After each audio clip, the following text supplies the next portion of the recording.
Hello everyone, welcome to trick clubs. Army public school Dighi जो कि पुणे महाराष्ट्र के अंदर है। तो यहाँ पे teaching and non teaching staff की वैकेंसीज़ आई हुई है। और ये जो वैकेंसीज़ है वो फिक्स टर्म यानी कॉन्ट्रैक्ट बेस पे भी है। एंड में क्या लिखा गया है, एडहॉक बेसिस पे। तो एडहॉक क्या होता है कि 11 मंथ्स के लिए आपको एक सेशन के लिए वो स्कूल में रखते हैं। फिक्स टर्म अभी जितनी भी आ रही ज़्यादातर वो 4 साल के लिए रखा जा रहा है स्कूल में। अब इसमें एक अच्छी बात है कि जिनका भी सीटेट नहीं क्लियर है या ओएसटी नहीं दिए हुए हैं तो वो सब अप्लाई कर सकते हैं। लेकिन प्रेफरेंस ज़्यादा किनको दिया जाएगा, जिनका सीटेट और ओएसटी दोनों क्लियर है उनको प्रेफरेंस दिया जाएगा। अब पीजीटी में देखिए तो क्या क्या है कि पीजीटी में सीटेट नहीं होता है, सीटेट मांगा ही नहीं जाता है। सीटेट या टेट किसके लिए मांगा जाता है, तो टीजीटी एंड पीआरटी में मांगा जाता है। तो पीजीटी वाले में किस किस सब्जेक्ट की वैकेंसीज है, तो आईपी की है, information practice, chemistry, accountancy and business study की है। तो इसमें क्या क्वालिफिकेशन मांगा जा रहा है पोस्ट ग्रेजुएट टीचर के लिए कि आपका 50% ग्रेजुएशन में हो और 50% नंबर आपका पीजी कर रखे हो। जो भी सब्जेक्ट्स के लिए आप अप्लाई कर रहे हैं जैसे केमिस्ट्री, अकाउंट, बिजनेस, तो उसमें पीजी कर रखे हो और उसमें 50% आपका हो। एंड बीएड में आपका कितना होना चाहिए, 50% नंबर हो, तब आप एलिजिबल हैं इसके लिए अप्लाई करने के लिए। टीजीटी में ये सब सब्जेक्ट्स की वैकेंसीज है, English, Hindi, Sanskrit, maths, social science, computer. तो टीजीटी के लिए क्या मांगा जाता है, ग्रेजुएशन में आपका 50% नंबर होना चाहिए एंड बीएड में आपका 50% नंबर होना चाहिए। तो ग्रेजुएशन और बीएड दोनों में 50-50% है, तब आप इसके लिए अप्लाई कर सकते हैं। अब इसमें ये कंपलसरी मैं बता ही दिया हूँ कि सीटेट या टेट या ओएसटी कोई कंपलसरी नहीं है। बस अगर है आपके पास तो आपको प्रेफरेंस थोड़ा वहाँ पे मिलेगा।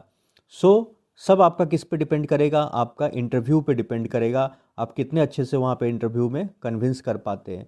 तो ये चीज़ें हैं। बाकी पीआरटी में जो प्राइमरी टीचर होते हैं ऑल सब्जेक्ट इंक्लूसिव कंप्यूटर, तो पीआरटी में क्या मांगता है, 2 साल का जो बीएलएड होता है या डीएलएड होता है, डिप्लोमा इन एलिमेंट्री एजुकेशन या बैचलर इन एलिमेंट्री एजुकेशन, जो 2 साल वाला कोर्स कर रखे हो तब आप अप्लाई कर सकते हैं।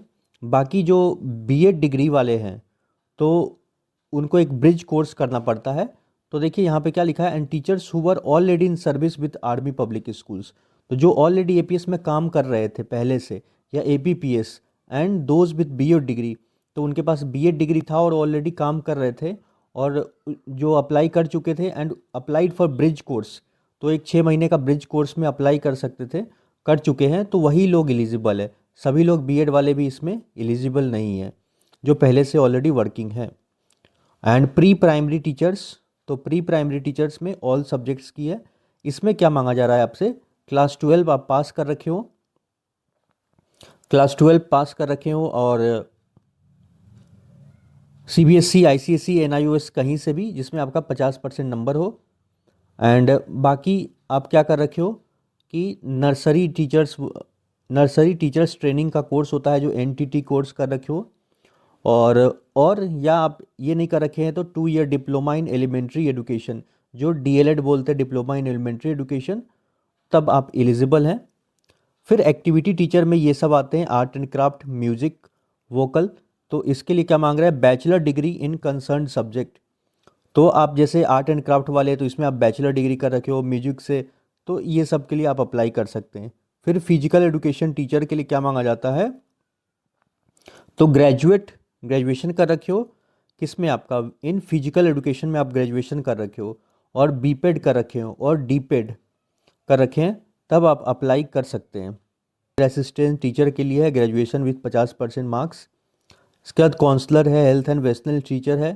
तो बाकी सब में तो एक्सपीरियंस नहीं मांगा जाता है, लेकिन आगे जो पोस्ट है ये सब में, इसमें आपका एक्सपीरियंस भी मांगा जाएगा। 3 साल का एक्सपीरियंस यहाँ पे मांग रहे हैं जो काउंसलर के लिए, हेल्थ एंड, और इसमें आप ग्रेजुएशन कर रखे हो साइकोलॉजी से और सर्टिफिकेट और डिप्लोमा कोर्स इन काउंसलिंग, और इसमें 3 साल का एक्सपीरियंस होना चाहिए। फिर बाकी ये सब पोस्ट क्या है, एडमिनिस्ट्रेटिव स्टाफ के लिए, हेड क्लर्क के लिए है, तो इसमें एक सर्विसमैन वगैरह को प्रेफर करते हैं, अकाउंटेंट के लिए है, सुपरवाइज़र के लिए है, आईटी सुपरवाइज़र के लिए है। तो ये सब इनके बगल में लिखा हुआ है, एलडीसी, रिसेप्शनिस्ट, असिस्टेंट लाइब्रेरियन के लिए आप बी लिव कर रखे हो और graduate with diploma in library science, तो उसमें अप्लाई कर सकते हैं। साइंस लैब अटेंडेंट है, computer lab technician, nurse, peon, driver आया। तो सब चीज़ के लिए यहाँ पे लिखा गया है किस किस के लिए क्या क्या मांगा जा रहा है। ड्राइवर है तो 10th पास होना चाहिए, और आपके पास हेवी मोटर व्हीकल का जो ड्राइविंग लाइसेंस होना चाहिए, और 5 साल का एक्सपीरियंस ड्राइविंग का होना चाहिए, और 50 साल तक की आपकी एज होनी चाहिए। तो ये सब है, आप एक बार इसको ठीक से पढ़ लीजिएगा जो भी है उसको, और मैं इसको टेलीग्राम पे भी शेयर कर दूंगा। तो वहाँ से आप अपना पहले तो क्वालिफ़िकेशन देख लीजिएगा, फुलफिल है तभी आप अप्लाई कीजिएगा। ऐसे ये नहीं कि फॉर्म भर दिए और डीडी वगैरह भेज दिए, तो वैसे भेजने से फिर आपका इंटरव्यू कॉल वगैरह नहीं आ पाएगा। बाकी आपको एज के लिए बता देता हूँ, जिनका भी एज 40 साल से कम है वो फ्रेशर्स में काउंट होंगे। मतलब यहाँ पे लिखा गया है 1 अप्रैल 2026 तक फ्रेश कैंडिडेट्स में आप काउंट होइएगा, और बिलो 40 ईयर्स तो आपसे कोई भी एक्सपीरियंस नहीं मांगा जाएगा। एंड इसके अलावा जिनका भी एज 40 से ऊपर और 55 से कम होता है तो 5 साल का एक्सपीरियंस आपसे मांगा जाता है। इसमें प्रेफरेंस किनको देंगे, तो ये वाला लाइन में क्लियर लिखा गया है, preference will be given to teachers who have appeared AWES online screening test in this year. जो 2025 या पहले की भी जो OST दे रखे हैं ऑनलाइन स्क्रीनिंग टेस्ट, उनको प्रेफरेंस हम देंगे, और जो सीटेट या टेट पास कर रखे हैं उनको हम प्रेफरेंस देंगे। एडहॉक वाली वैकेंसीज़ में जनरली सीटेट टेट वगैरह नहीं मांगा जाता था पहले भी, अभी तो सीटेट टेट एडहॉक में नहीं मांगा जाता था, और लेकिन प्रेफरेंस उनको दिया जा रहा है। Teachers eligible for fix term contract will be given a term not exceeding 4 academic season. तो वही बोल रहा है जैसे कि आपका सीटेट या टेट ये अगर क्लियर है और OST वगैरह सब चीज़ जो दिए हुए हैं और आपका सिलेक्शन हो जाता है, तो आपको अगर इसमें रखा जाता है जैसे कॉन्ट्रैक्ट वाले वैकेंसीज़ में रखा जाता है, तब आपको 4 साल के लिए वो लोग रखेंगे कॉन्ट्रैक्ट में। अब इसके बाद डिपेंड करेगा आपका जैसे कि परफॉर्मेंस वगैरह स्कूल में क्या रहता है, तो आगे क्या होगा उसके आधार पे। लेकिन हाँ, ऑफकोर्स 4 साल आप पढ़ाइएगा तो आपका एक बेनिफिट रहेगा आगे, रेगुलर परमानेंट जो भी इनकी वैकेंसीज आएगी कहीं में भी तो आप कर सकते हैं, उसके लिए एक प्लस पॉइंट रहेगा। बाकी प्रेफरेंस किनको दे दिया जाएगा, will be given for war window. तो जो वॉर विडो है, जो कि वॉर वगैरह में मटायर हो चुके हैं, जो उन सब जो विडो हैं तो उनको प्रेफरेंस दिया जाएगा। वीर नारी फॉर अप्रोप्रिएट पोस्ट, तो उन सबको प्रेफरेंस देंगे।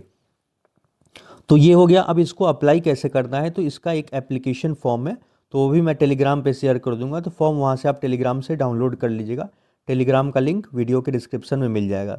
बाकी आप वेबसाइट से भी इस फॉर्म को डाउनलोड कर सकते हैं। तो एप्लीकेशन फॉर्म हो गया। इसके बाद से क्या करना है, आपकी जितने भी डॉक्यूमेंट्स हैं उन सब का फ़ोटो कॉपी करा लीजिएगा।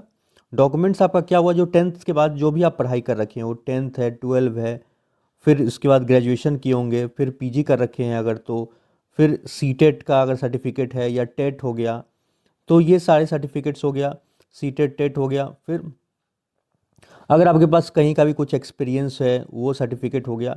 तो ये सारे सर्टिफिकेट सेल्फ अटेस्टेड लिख के अपना नीचे नाम लिख दीजिएगा, साइन कर दीजिएगा। इसके अलावा आपको एक DD बनवाना पड़ेगा। DD कितने का बनेगा, 250 रुपये का, 250। और DD किन के नाम से बनेगा, तो ये देख लीजिए यहाँ से, in favour of army public school Dighi के नाम से बनेगा। और इसके बाद से जो भी DD बनवाइएगा तो उसके बैक साइड में अपना name, subject like TGT PGT जो भी सब्जेक्ट है, PRT वो लिख दीजिएगा, और फादर्स नेम भी मेंशन कर दीजिएगा, ताकि कोई कन्फ्यूजन रहे नहीं रहे, क्योंकि एक नाम से बहुत सारे कैंडिडेट होते हैं, तो फादर्स नेम वगैरह रहेगा तो उससे आपका कोई कन्फ्यूजन नहीं रहेगा। और वैसा लिखा भी रहता है बहुत जगह नोटिफिकेशन में कि DD के बैक साइड में अपना नेम, फादर्स नेम वगैरह मेंशन कर दें। और इसके बाद से आपको अगर पुणे में आसपास में रहते हैं दिघी के, तो डायरेक्ट स्कूल में भी जाके यहाँ पे जमा कर सकते हैं 3 फरवरी तक। अगर आप कहीं दूर दराज से हैं तो आप स्पीड पोस्ट करिएगा, तो स्पीड पोस्ट जल्दी पहुँच जाएगा। और कोशिश कीजिएगा कि हम रेलवे RMS वगैरह से करेंगे तो और जल्दी आपका पहुँच जाता है। कहीं आप इंटीरियर दूर दराज विलेज से करते हैं तो 1-2 दिन तो आपके सिटी तक आने में ही 2-3 दिन खराब हो जाता है, तो उसमें लेट हो जाता है स्पीड पोस्ट। और 1 दिन भी लेट होगा तो फिर वो लोग क्या करेंगे, आपका फॉर्म को रिटर्न कर दिया जाता है, वहाँ से एक्सेप्ट नहीं करते हैं वो लोग। तो आप अगर भरना चाहते हैं तो जल्दी टाइम पे भेज दीजिएगा। और या तो स्पीड पोस्ट बता ही दिया, कैसे भी आप भेज सकते हैं। और ये एड्रेस वगैरह ठीक से लिखिएगा। 2 में क्या लिखिएगा, 2 army public school Dighi, your care of TV2 Alandi road Dighi camp Pune. इस एड्रेस पे आपको भेज देना है। क्लियर लिखा गया, no application accepted thereafter. तो इसके अलावा आपको date and venue of interview intimated to eligible. अब जो लोग का वो लोग शॉर्टलिस्ट करेंगे तो आपको एक मेल आ जाएगा और कॉल भी आ जाएगा कि आपका इस डेट को इंटरव्यू होगा। ऑफिशियल वेबसाइट ये है apsdighi.com। तो यहाँ पे रिक्रूटमेंट दिख रहा होगा कॉर्नर में आपको, होम के नीचे, तो उसी पे क्लिक करके आप सब चीज़ें यहाँ से भी देख सकते हैं। Recruitment of non teaching staff 2026, तो ये तो एडवर्टीजमेंट हो गया सबसे ऊपर वाला। फिर टीचर्स क्वालिफिकेशन, मिनिमम क्वालिफिकेशन आपसे क्या मांगा जा रहा है, और फिर एप्लीकेशन फॉर्म वगैरह भी यहीं पे सब दिया गया है, तो आप वेबसाइट से भी देख सकते हैं। और एप्लीकेशन फॉर्म तो इस तरह का जो भी इस यहाँ से डाउनलोड कर लीजिएगा, तो ये एप्लीकेशन फॉर्म है। और इसको भरने में भी कोई दिक्कत होगा तो आप वीडियो देख लीजिएगा, इसका वीडियो मेरे चैनल पे मिल जाएगा, how to fill the application form. और वो सब वीडियो का भी लिंक आपको इस वीडियो के डिस्क्रिप्शन में मिल जाएगा, तो वो सब देख के इसको ठीक से फिलअप कर लीजिएगा। और जो भी आप मोबाइल नंबर, ईमेल आईडी, ये सब ठीक से लिखिएगा, क्योंकि उसी के थ्रू आपको कम्युनिकेट किया जाएगा फर्दर इंटरव्यू के लिए। सो वीडियो हेल्पफुल लगा तो वीडियो को एक बार लाइक कर दीजिए, चैनल को सब्सक्राइब कर ले। सो मिलते हैं नेक्स्ट वीडियो में। Thank you for watching.